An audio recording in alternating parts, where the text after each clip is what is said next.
This is a show on the subject of love and dating from an anti-feminist perspective. If you missed the other show on this topic, be sure to watch it with Tara and Melissa. Joining us for the first time is the talented blonde buttermaker who has a segment on Red Ice TV. Also returning guests Brie Fauché and Blonde in the Belly of the Beast. This show is available in both audio and video format, available at redicemembers.com or redice.tv. Elora, Brie, and Rebecca up next.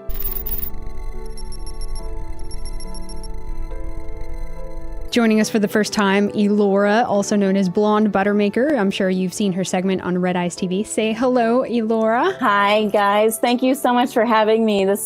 These kind of talks are really needed today, so thank you. And of course, Brie, who's also been on the show. So welcome, Brie. It's good to have you back. Thank you for having me back. I love being on Red Ice. And then also Rebecca, known as Blonde in the Belly of the Beast. Another blonde here, so say hello. Hello, thanks for having me.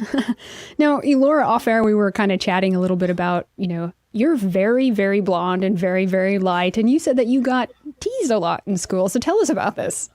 Oh my gosh, I was teased so much. Like, I used to walk to school, and during the winter time, one time I was wearing a silver coat and my hair, is white. And it was snowing really hard, and my friend's mom pulled up to pick me up, and she didn't see me. And then she just drove away. And then everyone was saying, "Oh, you just blend in with the snow." And then kids used to throw snowballs at me, and they would say, "Oh, it just blends in with your hair. You don't even know it's there." And people would shout "Old Granny," down the hallway, and they would call me albino werewolf, and everyone they would say a lot of mean things. Well, just know that there's a lot of women that pay a lot of money to have hair that is your color. So, and I always remind people forget what truly natural, pure platinum blonde looks like. They forget it. Jeez. Well, I wanted to have you all on to kind of continue a series that I started to talk about love, dating, courtship, more from an alt-right perspective. This is a topic that comes up a lot. I get a lot of requests for it. So I just kind of wanted to dive into it, and we can talk about thoughts on modern day dating. So is courtship and romance lost? Who wants to go first? I definitely don't think it's lost. I think it's just a matter of we've forgotten how to be really romantic, and we're kind of having to relearn that in a little bit of, in some ways, because feminism really poisoned people's brains, where a guy doesn't know if it's okay to pull out a chair for a girl, or if she's going to be like, I can do that myself. I can open a door myself. I can carry my own suitcase. Whereas if a guy offers to do that for me, I think that's kind of romantic. Yeah, sure, take my bag. You're so sweet. But now we've made men afraid to do that kind of thing and afraid to be romantic. I totally agree. I don't actually have much dating experience myself, but I absolutely agree with Brie. We're burdened by choice too. And I hear a lot of women well, I didn't like this guy for this small reason. And I hear this, from dudes too. They kind of don't try on a relationship because of minor things. And I think it's because of the availability, why everybody's so flippant. Yeah, it kind of makes us exceedingly picky, where we overlook the really good qualities of a person just because, maybe I can do better. It's this constant, maybe I can do better scenario, to the point where we miss out on somebody potentially great. When you're with someone after a while, you grow together, you evolve together, you work on your weaknesses and your strengths, and you become a better person. At least that's what I've found in my relationship. So you have to give some people a chance. They might be rough around the edges, but you can kind of work through some of those sometimes too. True love really does change people. So let's get into thoughts on, advice for young women that are dating in the current year. What advice can you offer them in this degenerate society that we're currently living in? I have a good one that I really want to say is, do not find your potential spouse at a bar. You cannot be connected to your intuition or even your sense of smell or any primal instincts we have if you're totally drunk and at a bar, and just don't do that. I totally agree. That whole thing they say where men don't take the girl they meet at a bar home to meet their family, that's true. It's completely true. You're not going to find your soulmate in a bar or something. You're much better off going for Match.com or something where you can be very specific about your political ideology, maybe go on several little coffee dates and keep them to about a half hour, and be straightforward. Tell them, I want to get married. I want to have kids. I would like to be a stay-at-home mom. That way you're not wasting each other's time. And a man that wants those same things isn't going to be afraid by you saying that. That's true. Yeah. I definitely heard of people that have been together for like, many, many years. And then they're like, we broke up after like 10 years because we decided, or like one person didn't want to have kids. It's like, didn't you know that, when you started out dating, wasn't that the first thing you talked to each other about? I had a friend that did the exact same thing. They dated for a year, lived together for a year, then were married for a year, and then they got a divorce because one of them decided that it was just more fun to date around. And she would sit there while she was still married, going over OkCupid. Oh, this guy looks cute. I wish I could have an OkCupid account in every single state. Why? Why would you want that? God. It's just like, oh God, no wonder the divorce rate's so high. I think too, a lot of times people nowadays, they don't take the time to really get to know each other. I mean, getting to know each other nowadays in our modern era is, what's your favorite color? What's your favorite band? Who did you vote for? They don't ask the big, deep philosophical questions, or what are your life goals? What are your desires? What makes you tick? These are conversations that you need to have, and it's better to have it sooner than later when you're dating, so that you can filter it out and say, this person is wrong, doesn't check the boxes that I need, doesn't match what I want in the long run.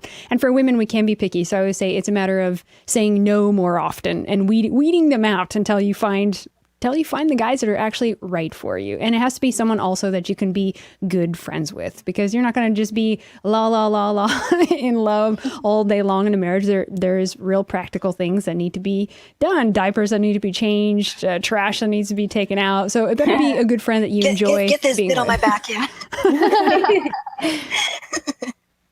So I definitely think that's like our culture is dates are like going to the movies or going, where your focus is not on the other person. You're staring at a screen, but you're supposed to be forming this bond.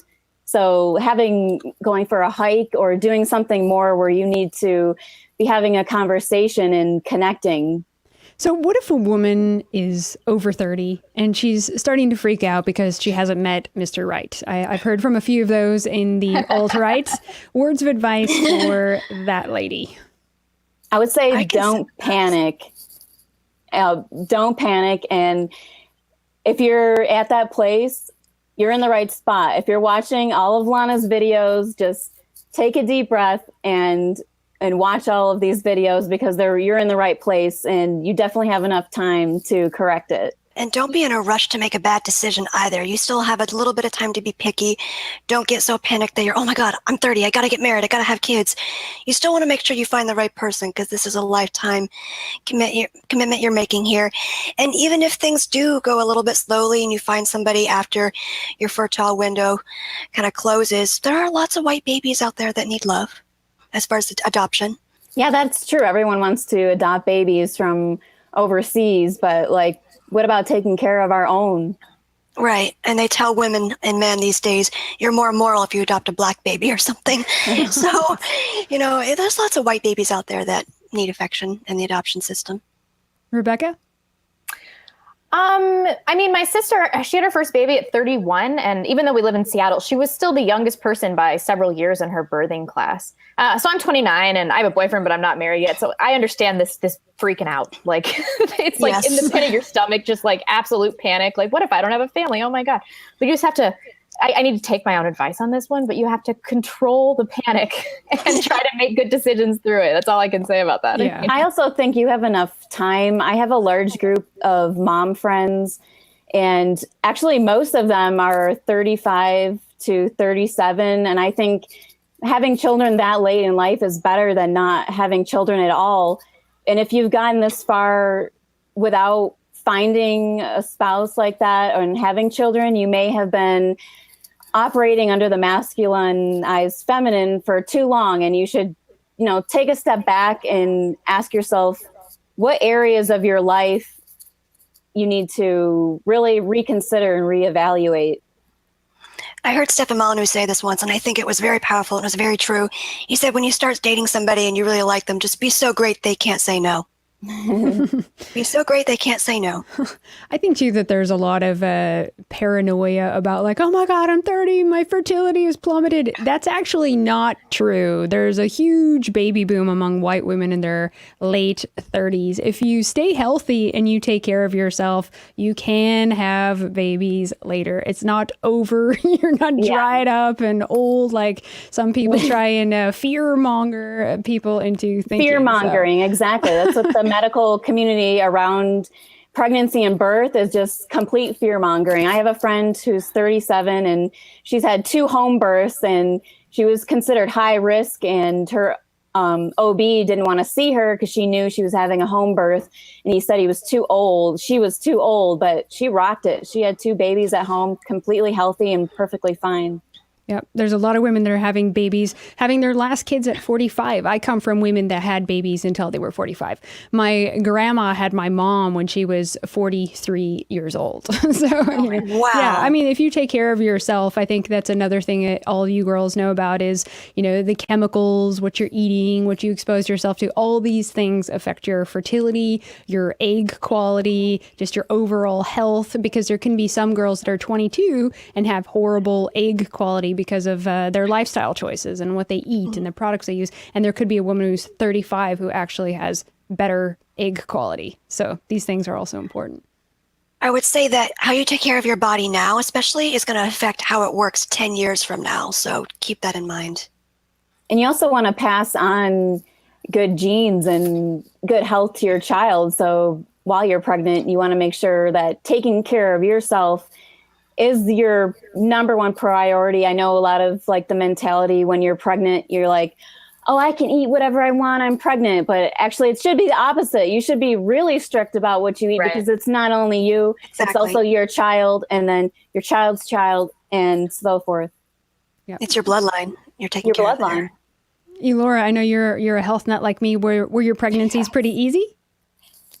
Oh, my first pregnancy, I was before I knew anything about health. And my first pregnancy is what drove me to this point in my life. Absolutely. And that pregnancy was a lot more difficult than my second pregnancy. My second pregnancy, I always say, like, besides morning sickness, but I always was like, I don't even feel pregnant. Like, I felt great. And that's when I was really health minded. And my labor with my second was really fast, easy, not a problem. As opposed to my first, it was terrible. It was horrible. And I was eating like cookies and strudels and terrible with my first. And my second, I really strove to be better, and it was so much better. Yeah, and then you can make better choices once you learn some of the crazy things that go on in hospitals. Once you learn some of those things. I just did a show with Ayla and Jennifer. Listen to that, because we talk about some of the crazy things hospitals will try and do to your baby that you need to know about so that you can be informed. So if you do decide to go have babies in a hospital, there's certain things that you really need to say no to for the health of your baby. We want healthy little European babies here, right? Healthy, not sickly, not... Yeah, that's a whole nother topic. Absolutely agree. On the subject of femininity, do you ladies think that women have lost their femininity, their softness? Are they becoming more male brain? I think it's there underneath the skin. I think it has been lost a little bit, but it can never be fully lost. And I think that's why so many women today are on antidepressants and anti-anxiety medications, is because they're feeling the discord inside of themselves because they are not living a true feminine lifestyle, and they're feeling it. But today's medical society just wants to push it away and get a medication for that. But it's trying to reemerge, and we should let it reemerge and not medicate it. I was having this conversation with Brittany Pettibone a little while ago about the same thing, and she was telling me how she went into a mall and all the clothes for women just looked so unbearably masculine. And I've noticed we've kind of glamorized things that are so a lot just so masculine. Like, I remember even when I was a kid.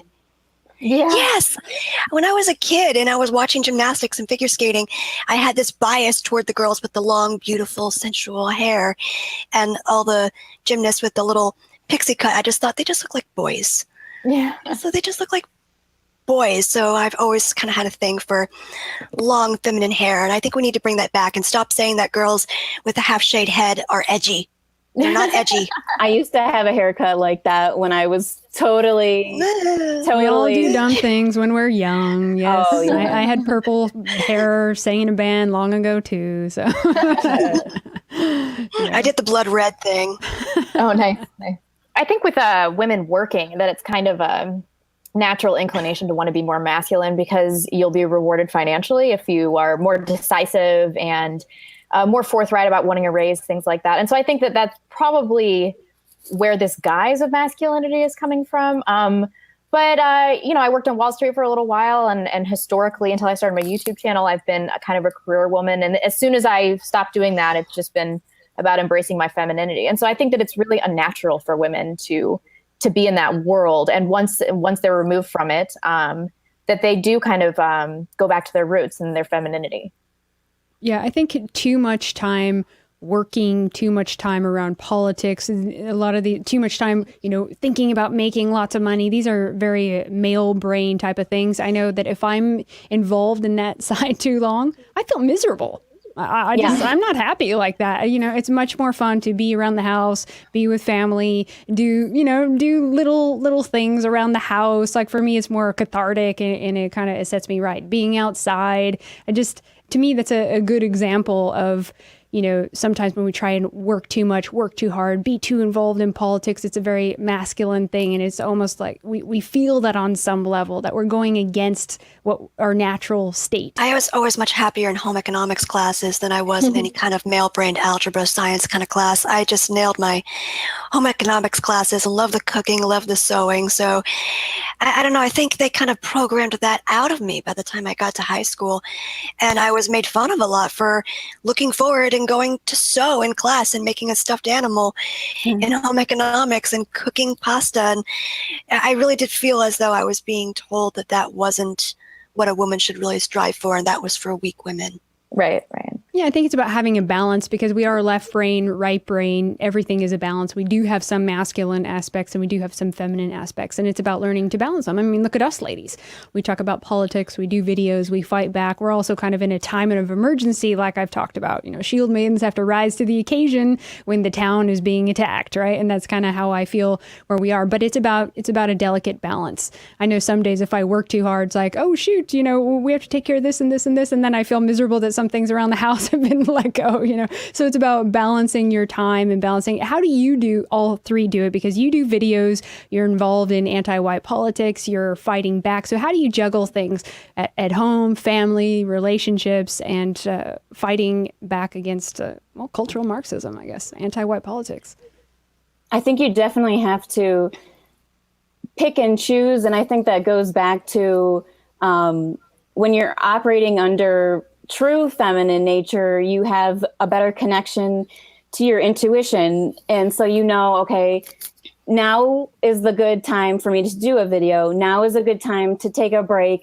You'll be more connected to be able to choose the time. And a good tip that I have, if, someone watching has children and they feel really overwhelmed, is to definitely invest in a mother's helper, especially if you're going to be homeschooling and your kids won't be gone being programmed all day, and you're with them all day, is to get a mother's helper who comes to your house and watches your kids so that you could get a laptop, go upstairs, edit your videos, stuff like that. Because traditionally we didn't live in these little nuclear families, separate. We had sisters, we had, grandmothers and stuff helping. All the women helped. So if you have to pay for it, fine, but you need it, so do it. Very good point. The village helped raise the kids, and I absolutely agree with that. You can have babysitters come, you can have grandma come. Well, mom needs to take time to go do a battle to fight back against anti-white politics for her kids, for her kids' future. And to me, you don't know what I'm doing upstairs, but if you only knew, right? And see, to me, this is the ideal alt-right woman. I mean, she has a good relationship. She keeps a little fashy household, but she's also fighting back. You know, she's smart. She knows that she needs to fight back.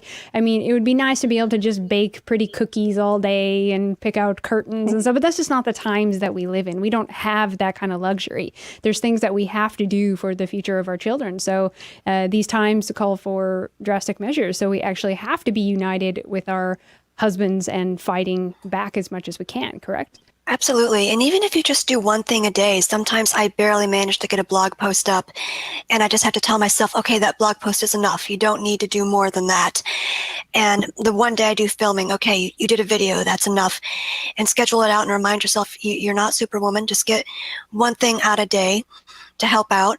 And don't set unrealistic expectations for yourself that you have to do it all because you watch other people. Because Blonde and I were talking about this before we went live, how every time I see her get a video up, I'm like, oh, I'm behind. I need to do a video. I need to get caught up. My viewers are waiting. But no, go at your own pace. You manage to get one thing done at a time, and don't set unrealistic expectations for yourself. And you are helping out. That's true. And then when I'm feeling discouraged or like I need to get a video out, sometimes it helps if I look at my entire body of work. Then it makes me calm down. It's like, well, this is what I've accomplished in the last year. So if it takes another week, because I feel creatively depleted, it's just going to take that much. And along those lines, you said like doing one thing every day. I think that's really, really helpful. When I'm like working all day, I always try, it sounds like such a small thing, but I always try to cook like a really nice dinner, because then I feel like I'm contributing something to my relationship, that I'm doing something for myself, that I'm building a skill. And it doesn't take a lot of brain power. And so that's kind of how every day I'm like, all right, I've been doing this man stuff all day. So I kind of bring it back that way. Yeah. I think also if you follow, women naturally have a cycle of times where they are really creative and they can put a lot out there. And then you have, the opposite. You have times where you need to be introspective. And so if you can take advantage of those two times, you can take the quiet time to plan and get it all set up and ready for the time where you do have the energy to go out there and do and be inspired to enact things. So taking, knowing, like I was saying, the right time for each action. Exactly. The part of being feminine is, the masculine side of things. Men they can just power through and they can do force and they can say, I need to get this done today, because that comes from a survival thing. They had to provide for their families or they would die. Women, it's a different situation. We shouldn't be forcing it. It should flow. We're feminine, we're water, we're all those things. So it needs to just flow. If there's days where you feel that energy, then go with it. If there's days that you don't and you feel emotional and just need to step away, right? Yeah, listening to your body is something that I think feminists have just cast aside, but really you need to listen to yourself, because yourself knows beyond all what you've been programmed, you still have it inside. And be patient with yourself, too. I had a day yesterday when I was trying to film, and the first take that I did, I had a piece of dust on the lens that was right here. I had to refilm it. And then my second take, my light fell onto my camera, and I nearly lost everything, and it caused an avalanche. Some days it's just not meant to be. And, and just accept it. Be patient with yourself, and you'll get another opportunity. And like Blonde said, do something small for yourself, whether or not it's just cooking a meal for your family. And that will give you a feeling of fulfillment. I always feel so good when I have a dinner ready and prepped, and I really actually find chopping vegetables to be extremely therapeutic and meditative. Yeah. I do too. I'm glad to know I'm not the only one. Something about the control of the knife. I don't know. Right. It's just, there's a power to it. You're so in the moment. You don't have to think about all the problems of the world. You're just I'm gonna chop off a finger. Right, exactly. I know. When my sister gets stressed out, she makes pies. It's really good. I like it. Great pie. Yeah, I mean, I wish we lived in a world where we had our ideal European society and we were just focusing on high culture and progressing in ways that were actually important and making beautiful art and beautiful architecture and, another Renaissance. I wish that's the times that we lived in. And I long for that. But unfortunately, that's not the times that we live in. So we're in a different generation. We're kind of, our back is up against the wall. So we're forced to kind of step up in different ways where I think a lot of where our mothers maybe should have, where our grandparents maybe should have. So we have a lot of slack to make up for our children, and I feel it's our duty to do these things. It's not enough just to, feed your kids right. You also have to fight for them and teach them to think right, show them the propaganda. These things are important. Yeah, it's our duty to correct what went wrong in the future generation. Absolutely. And it also prepares them for the harshness of this anti-white culture we're going through right now, and it teaches them how to defend themselves. Yeah, because generally, wasn't it always women, thinking back of pagan societies and whatnot, it was women that were in charge of educating the children, right, in the schools. Weren't they the school teachers? Mm-hmm. So in your mind, what is the ideal alt-right woman? What is she like? Who wants to jump in there first? I always say I don't like to idolize like the perfect figure of what you ought to be, because just you're not them, they're not you. Have your own expectations. It's good to have an archetype, maybe some goals to kind of strive for, right? Yeah, of course. I would say the ideal alt-right woman takes care of her man, and he takes care of her. And they try to strive for a traditional lifestyle of being the woman being at home with the kids, and the man is the breadwinner. That doesn't always have to be the case, and can't always be the case these days, because sometimes both couples have to work just out of necessity with the economy. But definitely trying to give your children an education that's free of cultural Marxism, I think it's a big feature that you should be idolizing. Yeah, I think also the ideal woman would also be connected to nature. Like, just that's a good way to help recenter yourself and calm yourself. Like, just go outside for a little while and touch the earth with your skin. And I think that would really help women to learn how to balance themselves. Yeah. And along that thread, to have a wide variety of skills, like a huge breadth and skill set. So like, be able to change a diaper and to cook and to do all the domestic stuff, but also have some like basic handyman skills, be somewhat independent. I think that's important for all women. I mean, for me, I'm lucky because I was always surrounded by Renaissance men. My father, my brother, they could cook, they can do things around the house, but they were gentlemen. And I was lucky enough to marry someone like that, because for me it was, and I think it is for a lot of women, it is a turnoff when a guy can't boil an egg or help him change the baby's diaper or something. And that's where I think alt-right couples are different, and alt-right men are different. It's not just the old traditional where the woman cooks every single meal and the guy never helps and he doesn't know how to do anything. And that's how a lot of the leftist media is trying to portray women like us and being anti-feminist, that we're just serving our husbands and that our husbands can't do anything for themselves and they don't help for themselves. That's going to wear out so quickly. They're just beating a dead horse with that. And hopefully we're showing them that is like, stop using that, because and also because I think the fastest way, talking about dating, the fastest way to like kill sex drive in a relationship is if your man is like, if you're just picking up after him and you're the maid, just like, I love when my husband comes home from work and I have a good meal. I feel so proud, and I feel like I'm helping him to do better in supporting me. But also, men should pick up after themselves and stuff like that, because you don't want to be their mother or, their maid. You want to be their partner, and you guys work together. Exactly. I also think that women shouldn't, I see like a lot of women being afraid to make a change. Like they're stuck in their ways they were taught to be, and it's scary. And it is scary. It's scary to make a change and to do something different, really different. To, if your pediatrician is hounding you about something you don't want to do, then get a different pediatrician. You have to go out there and make a change and not be afraid of it. Yeah, to pick up also on what Bree said, it's true. There's a lot of different couples, alt-right couples, that found themselves in different situations. They've all waken up in different ways. I mean, I know some couples where the woman actually makes more money and the guy knows how to cook. So there is all kinds of different combos. You know, it's not always so rigid, and there are exceptions to the rule. So we always have to keep that in mind. But and overall, they share the big picture, the future of our people, the future of our children, politics, and those are the most important things. And I always like to draw inspiration back from the pagan societies when men and women worked together as a unit to get things done. And sometimes there was some crossover in different places, right? In times when it had to be. I was having a conversation with a journalist the other day, and she was acting like prior to feminism and the suffrage movement, women were just oppressed and weren't part of anything and had no freedom. And I'm like, Greece, Rome, Norse. I mean, women were making things in the workplace. They were philosophers. They were very active. So it's just bullshit that we were just oppressed and like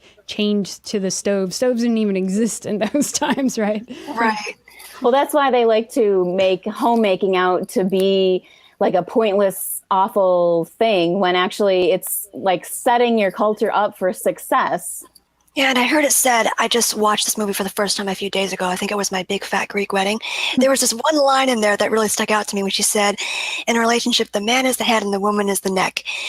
But remember, the neck can move the head any way it wants. So just remember that it can be a power play, but you can both complement each other really well. Absolutely. Women, we have the ability to inspire, and that is what we do. You know, usually beauty, women are known for, you know, being beautiful, and we inspire. It's not about why demanding. do men go to battle? They have the picture of their woman in their head.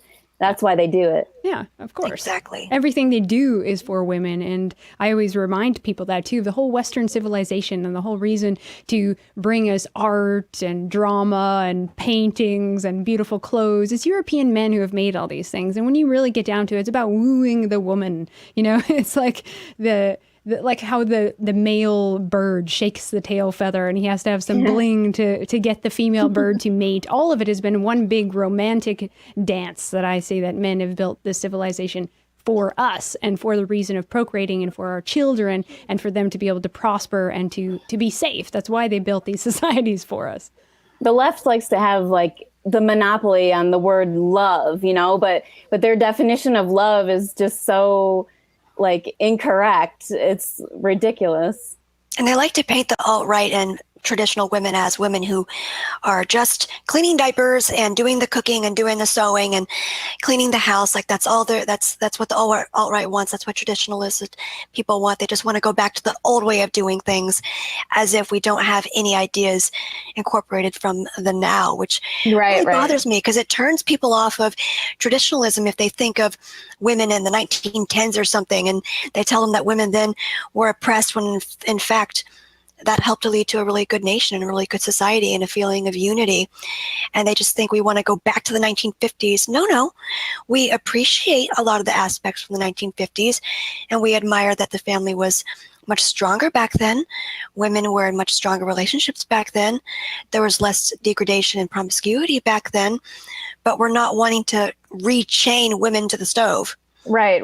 And I love getting this argument on my channel too, or like seeing it on Lana's. It's like we are in masculine type careers right now. Like how can you say that we're so stereotypical when we're doing something that is socially alienating us, like as we speak, you know, that's hard on women. Yeah. Women, so what about us? Yeah, women have a hard time taking criticism, taking the hits, and women like us are out there and we are taking the hits. And it does require putting on kind of a masculine shield at times to be able to withstand some of those hits. But I think that it's important for other women. And I've seen that since a lot of ladies like you are out there doing this, it's drawn in a lot more women. And that's why the left they're getting really worried about that. And I've said this many times, but when women get involved, it becomes serious. Because matches are made. There's also a way that women have of delivering things and kind of being spokesmodels, if you will, for the It's a little more movement. palatable coming from a chick, I think. Exactly.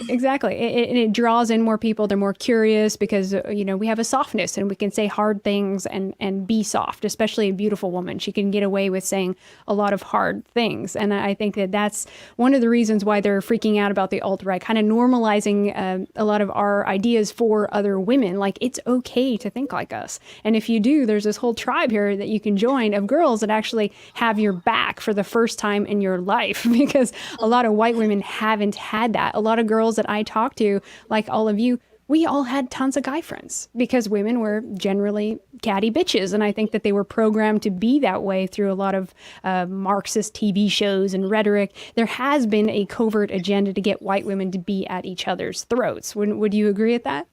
Oh, yeah, especially with the cartoons these days that kids watch. I monitor what my daughters watch very much, but that first initial time we watch it, I make sure I like to watch it too. It's like all these shows, I can't even listen to it because they're just all bickering, and that weird sarcasm, rudeness, and like the stomping, and like I don't want my daughters to pick that up at all and being catty like that. Yeah, just look at shows like Gossip Girl and how those girls treat one another. And you get a big lesson in what our kids are going to be potentially seeing as far as how to treat kids at school and just the lack of respect for one another. Oh, we were so mean to each other, the girls and I. We used to sit in a circle, and I might have talked a lot about this before, but we would sit in a circle and take turns telling each other what was wrong with the other one. We were in like 6th or 7th grade. But I look back on that now, it was like a totally normal game for us. But I'm like, oh my God, the self-esteem damage that we were doing to one another is going to last for the rest of our lives. Everybody involved in that. And we're like, la, la, la, la, la, this is so fun. I mean, it's one thing for constructive criticism. I appreciate that. I think good friends could be able to tell you things in a nice, kind way. Hey, maybe Right. you can improve in that. I appreciate it when people do that with me. But then there's this awful way of doing it. Yeah. My friends are I have like a big group of friends, and we're all really close, and you guys know me and how, crazy natural I am. And I can we have a group text, and I'm always thinking like, okay, all my friends are probably rolling their eyes right now, but I'm going to say it, I'm going to constructive criticism is.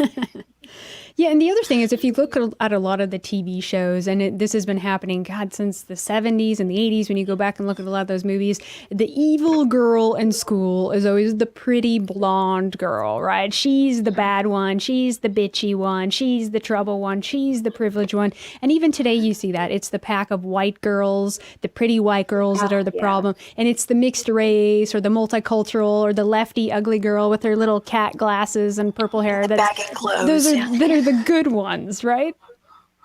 Just look at Mean Girls and the girls that got along and hailed themselves as being good people. They were the outcasts. Like, what was that one girl's name? I can't even remember. She had like raccoon eyeliner and the goth hair, and she was supposed to be the real friend. And the plastics, where all the pretty girls were just enemy number one. Yeah, I mean, They're always the underdog and, celebrating weakness. Yeah, exactly. Yeah, and I mean, I've said this many times, but I mean, liberalism, what's happening to us, attacks on the alt-right, is a war on beauty. Would you all agree with that? Well, yeah, absolutely. Just look at all the comments on my YouTube videos. I want to put together like a screenshots of all the times someone has asked me where are your eyebrows? What's up with this? I have a list, and it's hilarious. Okay, I don't bleach my hair. I have eyebrows, guys, and they're actually quite hairy, and I get them waxed.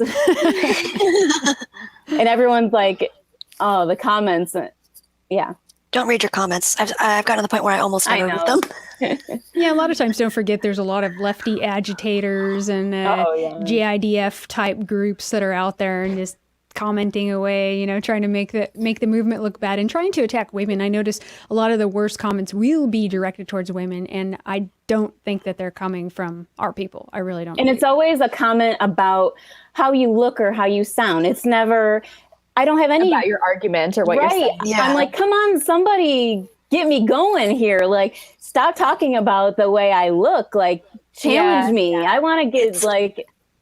It used to bother me so much, but then one time I went to the Daily Mail or something stupid, and I was looking in the comment section of this beautiful actress, Margot Robbie, who's like perfect looking. Yeah, she's and gorgeous. I was looking at the comments. She's beautiful. Yeah, I was looking through the comments, and like there was one that was hugely upvoted that was like, "This fat old bitch." I was like, all right, if Margot Robbie is getting this, then I can give myself a break here and stop reading my comment section all the time. Yeah, for me, it's always my voice. People always want to say something about my voice, and my voice is actually a disability for me. I was born premature, and my vocal cords don't like open the whole way. But I always try to look at it as a positive, like a Demi Moore, Marilyn Monroe kind of voice. Like it's nice. maybe it's just an extra feature. But oh my God, people are brutal in the comments about my voice. So it comes down to the way you look or the way you sound. A lot of the time, they don't actually counter your argument. And why do they want to accept, like, you know, the saying, I was born this way, but it doesn't apply to like me, a white person with really white hair. I was born this way. My eyebrows are white. It's okay. Yeah.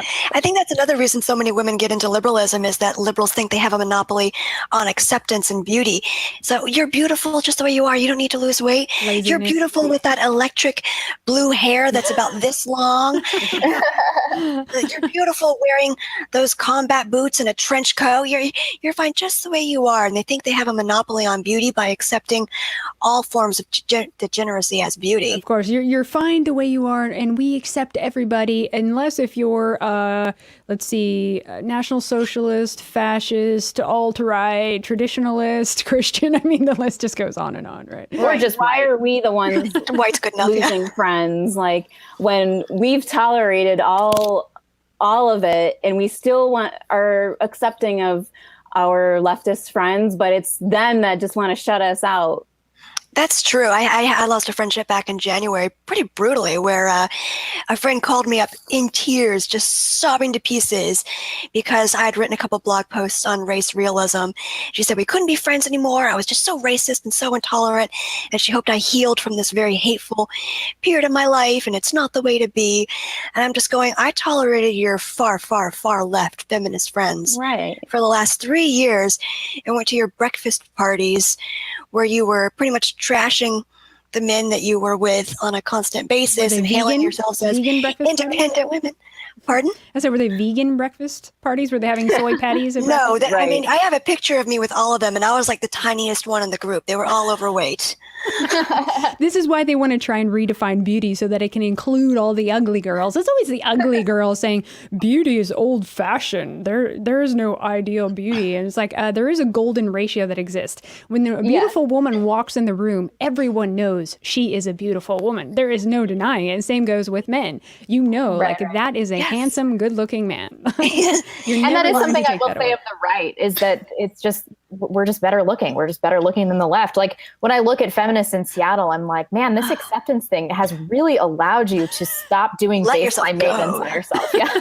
I'm not talking like, I'm talking like don't cover yourself in tattoos and gain 100 pounds. That's baseline maintenance in Seattle. But like these women, they really don't care. They're like, you're going to love me no matter what. Yeah. The bar is really low on the left as far as who they will accept. Well, you guys brought up a good point, losing friends. Now, have a lot of you lost friends, girlfriends specifically? Or do you still have leftist friends? What's going on that front? No, I pushed my last leftist friend. Sorry, go ahead. No, go ahead, Blonde. I wasn't doing too great in the female friends department before I started my channel, so I haven't like lost too many friends. I kind of cut the fat, but it's caused some problems in my existing interpersonal relationships, and like my parents aren't super happy about some of the stuff I've said. Yeah. Same here. That I had to break to the family that I was touching on a few subjects that they were kind of like, oh, I'd prefer if you did. I'd prefer if you didn't, but it's your life, it's your channel, do what you want. And like I said, I had a massive backlash with that one friend, and all her like 20 friends unfriended me on Facebook overnight. So it was kind of like a chain reaction thing. You really did cut the fat. I like overnight, and afterwards like I kind of felt 2,000 pounds of fat. Yeah. Like I got that. I felt pretty good afterwards, actually. Like now I can really let loose because I'm not trying to protect anybody. Yeah. What about you, Elora?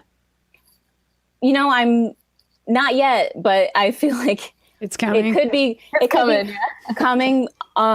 So not yet though. Well, now look out because they're relating homemaking, cooking, a lot of the things that you do with fascism. Look at Man in the High Castle. The woman that's pretty and keeps things nice and cooks and it's orderly. Fascists, right? That's trouble. I mean, literally, these are things that they're saying. Our friend Ayla was recently attacked in the press, as you saw. Oh God, I saw that. I mean, That she's was horrible. this cute little housewife who's just gentle and kind and speaks. I know, common and she just sense. has a Twitter and a small channel. It's like, why is this news? Why is this on Daily Mail, New York Post, some Salt Lake City, Tribune or something like that? It's like it got picked up probably by 5 or 6 pretty big media outlets. To set it as an example, was one basically to tweet. shame. They want to shame women who are like that, who talk like that, make an example. So if you're like Ayla and you even think about these things, you never know. The Daily Mail might do a paper, might do a story on you, and all your family and friends are going to freak out and lose you.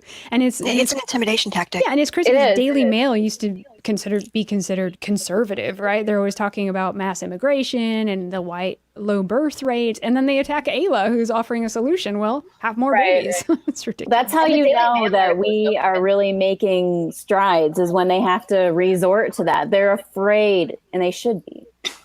Yeah, they ought to be, because more and more women are waking up to how feminism has poisoned them, and they want to find men and they want to find a good home life. And the more that we do this and wake people up, the more that doxing isn't going to work.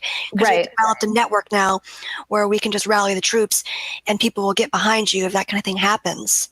Yeah, and you have to think about why they found Ayla offensive, or threatening. They probably found her threatening. And it's because she exudes happiness, and you can tell that she has achieved genuine lifelong happiness from her traditionalism. And she's a former feminist, which makes her all the more powerful. Her opinion's all the more powerful. Yeah, I mean, she had a degree in female spirituality, for crying out loud. Like a higher degree. I think it was a master's degree. And she lived in San Francisco for a decade. There's no way you're not going to be afflicted after that. Well, do you guys think that women, or ladies, I don't know why I'm saying guys, are women more egalitarian by nature? What do you all think? I think no to that front, because if you look at like medieval times and Renaissance days, women were pretty cutthroat. You can't marry that guy, he's not of the right station. People in the royal court were pretty vicious. Oh, that woman lost her honor, you can't associate with her because she had a baby out of wedlock or whatever. So I do think this egalitarian stuff is rather recent, like with Lenin and communism and Trotsky and the Frankfurt School and all that. I think that is a recent development that kind of caters to women as far as their sensitivities and wanting to be empathetic with other people, because we do come from issues from a very emotional level the majority of the time. But I don't think it was always that way. You can just watch an episode of Downton Abbey and see how they were saying, oh, you can't date that girl, she's above your station, how dare you, you can't even sit with their family, because I think the cab driver married a girl of the family that they were serving, and it was the biggest gossip around the town. So I don't think they were naturally egalitarian in the past. I definitely agree. And even though it's anecdotal, I've had a few different relationship types, where I'm more dominant, and then in the next relationship I'll try to be more submissive. And consistently my relationships are of better quality when I'm more submissive and when I follow the lead of the man I'm in the relationship with. And so I think that is, I'm kind of an alpha woman. I think that that's probably the natural state of even strong-willed women, is they want to be with a stronger-willed man to lead them and to guide them. And that's where they're most comfortable. And women don't want to hear this. If you tell this to a feminist, ooh, they just do not want to hear it. Strong, yeah. Yeah, but it's not necessarily that you're not strong. You just want to be with somebody that's stronger. I don't think that we're natural egalitarians at all. Not at all, no. Yeah, I'd say. I also think that women, I'm talking about intuition, but it's so true. We deep down know who should get our attention and who shouldn't. We know that we can't make everyone happy, okay? And we need to pick and choose who's going to have our backs and who is not. Yeah, I'd say that women are more competitive than anything. Exactly. We're not egalitarian. What woman wants to be equal? She wants to be the best one in the room. I mean, she wants to be above all the other girls, and this is based on a evolutionary thing. They want to be the prettiest, the best woman in the room to attract the best man, for people to look at her. I mean, that's just a fact. So this whole egalitarianism thing is just fake, and if women support that, honestly, they're just lying to themselves. I wanted to get some thoughts on, why do you think the divorce rate is so high? I definitely think it's because you have the masculine, you have the feminine, and they're just like trying to be what they're not. And if you have two, like a broken femininity and broken masculine, like two wrongs don't make a right. And they could be together, but eventually it's not going to work out. We need one and we need the other, because we work together that way. Also, women are getting increasingly fickle. I think women account for 70% of the initiations for divorces these days. I think I heard Blonde saying that actually somewhere. And you look at what we're showed. Look at shows like Sex and the City, where the men are completely disposable. Oh, he did this. Oh, we'll just get rid of him. You can do better than him. And they sit around the table and gossip about their men and pretty much come up with reasons as to why they're not good enough for them. And then we have people like Elizabeth Gilbert writing novels like Eat, Pray, Love. I remember back when I was a liberal and I thought that was the best book in the world. And now I'm like, ew. Because it convinced a lot of women in their middle ages to up and leave their spouse and that they can make it on their own, and you're an independent woman. So I think women, not all, but I think a lot of women are largely to blame just for making men disposable. I would agree. Yeah. And that's what I was going to say. I hear people that are divorced say like, oh, I fell out of love. I'm like, so what? Work on it. Yeah. Figure it out. Like, you have kids. What do you mean you fell out of love? I don't even think that matters. That's not a basis for a divorce. When that happens in a relationship and you're married and you have kids, especially, like, you just got to work through it. You just got to find a way to love the person that you've chosen, because you've already built a life with them. But I see baby boomers, like a lot of my friends' parents were divorced. I would say, I don't know, 70% growing up. And I lived in like a really affluent area. That shouldn't be the case. And it's always like, I just fell out of love with the person. I just couldn't do it. I don't even know how that's possible. And that means that they didn't even love them to begin with. I mean, there's different kinds of love. It's not always goo goo gaga head over heels all the time, but underneath that, it should be a love between, like, this is my best friend, this is someone I relate to. It's become a feeling of family. So I don't understand how you could just fall out of love. I think too, a lot of women nowadays are more in love with the wedding than the actual marriage. Look at how many wedding movies there are and how much money they make out of it. They're more obsessed with that than the guy. They almost want to show off to their friends, and they want to have the big rock, and they're basically like little girls when they go into these marriages too. They're not committed. They don't want to do hard work, and a lot of liberalism has made people like children. They want that princess day where every girl can feel like a princess. And I flat out told my boyfriend, I don't need a big wedding. I'd be fine with something small. I already have the dress I bought at a vintage shop 5 years ago because it was cheap and I thought it was pretty. I don't need this whole big shebang because I don't like what it symbolizes, that you need that sort of thing. Right. I guess that's just the minimalist in me. But yeah, I've never liked that whole huge wedding thing. I think it's kind of like you're seeing a doomsday thing take place before you when you go to a huge wedding, because I notice a lot of people who put more effort into that than they do the actual marriage. Yeah. There are studies that support that. People that spend more money on their wedding tend to have higher rates of divorce, but that probably is, a symptom of them being financially irresponsible. I mean, you are spending tens and tens of thousands of dollars for a single day. I used to work at a bridal shop, and this woman came in and she spent $30,000 just on 2 dresses. Jeez. And I was just thinking, like, oh my God, like, you could travel the world for years with what you're spending on your wedding. Why would you ever spend that much money? And it's just because you want to show people that you're rich. I can't think of another reason. Yeah, just showing off, basically. Oh, boy, yeah.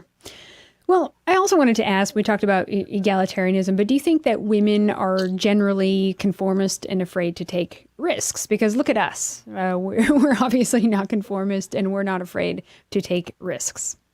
I think that we're an anomaly, not really the norm, because most women, they like having their pack, and they feel that they kind of seek validation through their friends, and they receive it emotionally through their friends. And when they lose that, they almost feel like they lose a part of themselves. And I've known quite a few women over the years that they could not have a boyfriend.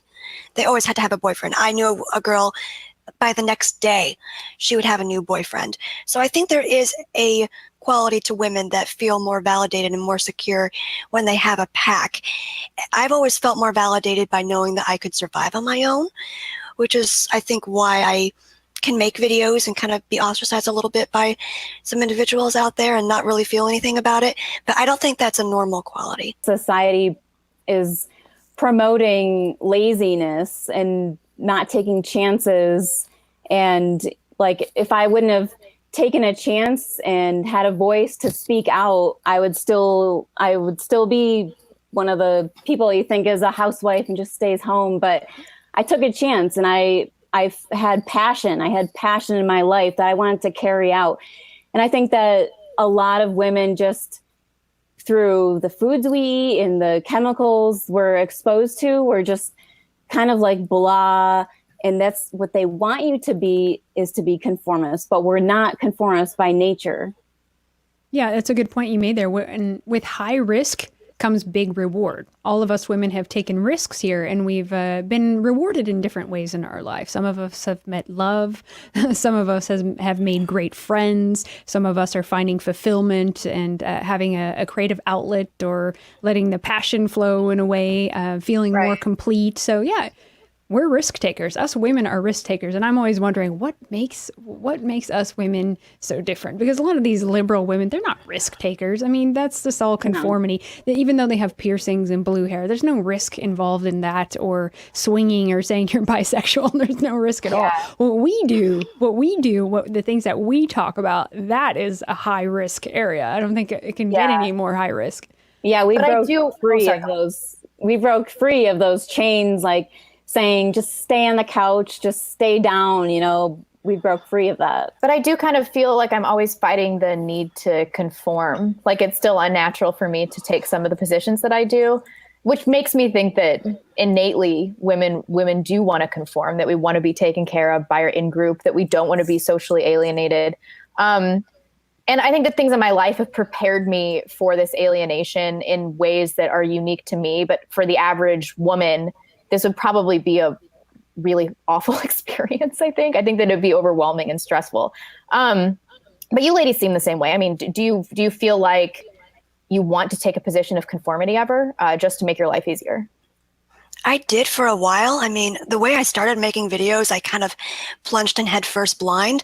I made my diversity in books video, and the entire publishing industry came after me. And it actually felt kind of freeing, because I did feel the need to conform before then. And I wanted maybe to be traditionally published one day.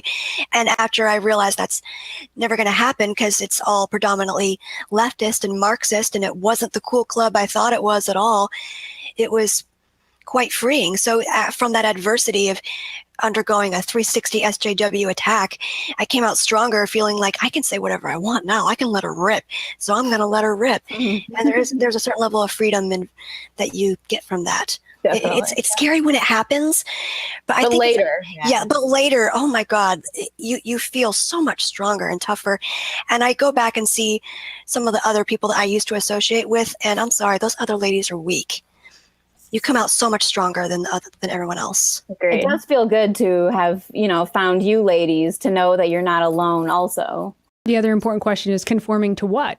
I'm okay conforming to things like ethno-nationalism, but I'm not okay conforming to communism, for instance. So what are we conforming to is the most important thing. To me, I want to conform to the natural order of natural human state, the natural female state, how nature has made me. I want to be in line with what nature made. And what we're being asked to conform to now is something that's completely unnatural.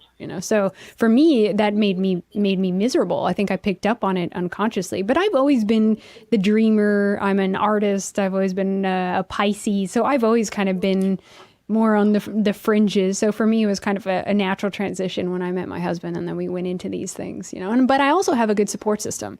I have a family who thinks like I do in many ways, and I also have a husband that's very supportive. And I think that that's really important. And I've made a lot of girlfriends and friends. So having a support system, a tribe, a village makes that transition so much easier. And I think that that's what we're doing here, ladies. We're building our tribe. You know, and that's very, don't be afraid to reach out to other right-wing women as well. I reached out to Blonde thinking, oh my God, this girl's so cool. I want to be friends. Don't be afraid to reach out to other right-wing women out there so you can have an outlet. Yeah, this is how we build communities. Go ahead. Oh, this is how we build communities. And I don't know if, I don't know about you guys, but like when I meet other women like me, and like when I do Red Ice, and when I did Virtue of the West with Tara McCarthy and Brittany Pettibone, it gives me like a sense of camaraderie, and it emboldens me, and it makes me feel like there are other women who are, you know, normal and well-rounded and beautiful, and they're doing this too with great success, and it makes me feel like I'm part of something much bigger, and that's empowering. Making friends when you're adult it can be like sometimes a little awkward, and you feel like you're dating again. You're like, hi, I see we have this thing in common. You want to talk? Yeah. Like, you're like, what? I don't know. It gets so much harder as you get older to make friends. But you gotta push yourself to say hi. Yeah. Yeah. And right wingers are some of the most accepting people I've ever met in my life. They really, they're the tolerant ones, I have to say. Yeah. And they look out for one another in a way that I've never seen the left do. The left eat their own. Oh, yeah.